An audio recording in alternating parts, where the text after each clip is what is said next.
ওর ব্যথাটা কি?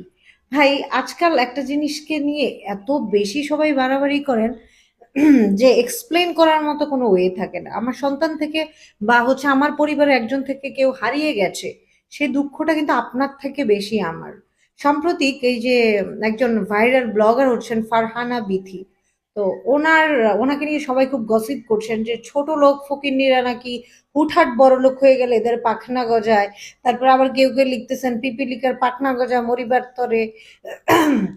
মানে এক্সট্রা হ্যাং জ্যাং যত ধরনের বাজে মন্তব্য আছে তাকে নিয়ে করা শুরু করছেন।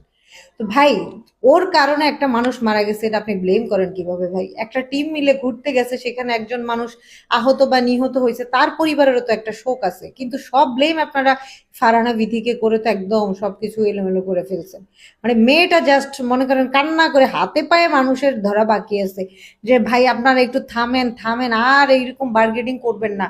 আমাদের দলের একটা মানুষ হারিয়ে গেছে, আপনাদের থেকে বেশি কষ্ট কিন্তু আমার হচ্ছে, কিন্তু কে বুঝে তার কথা? আসলে আজকাল মানে সোশ্যাল মিডিয়ায় সবকিছু এত বেশি অ্যাক্টিভ হয়ে গেছে যে পরিবার পরিজনদের মানে দুঃখ আর করার লাগে না, সব দুঃখ এখন পাবলিকরা করে। আর যত নেগেটিভ কমেন্ট আছে সব এদের থেকে পাবেন। মানে হচ্ছে এরা আপনার জীবন সম্পর্কে কোনো কিছু জানেই না। যখন দেখবে আপনি একটু পপুলার বা আপনার ভিডিও একটু রিচ করতেছে, ফট করে দেখবেন যত বাজে কমেন্ট যত খারাপ কমেন্ট আছে সব আপনার ভিডিওতে এসে করে যাবে। আরে ভাই, একটা ফ্যামিলি থেকে একটা সন্তান যখন হারিয়ে যায় তারও তো একটা দুঃখ আছে, কষ্ট আছে, ইমোশন আছে। বাট আপনারা তাকে দুঃখ করার বা প্রকাশ করার সুযোগটাই দেন না।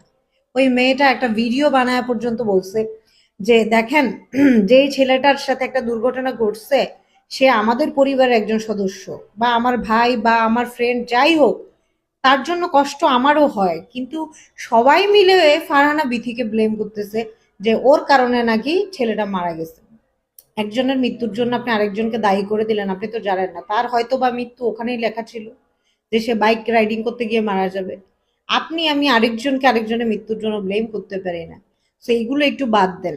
এগুলো করতে করতে হয়েছে কি, এই যে দুদিন পর পর একটা করে টপিক বের হয়, একটা একটার পর একটা দুর্ঘটনা ঘটে, আর আপনারা এক একজনকে এত নিম্ন লেভেলের ভাবে পচাইতে থাকেন যে আমরা বলতে গেলেও ভাষা হারিয়ে ফেলি।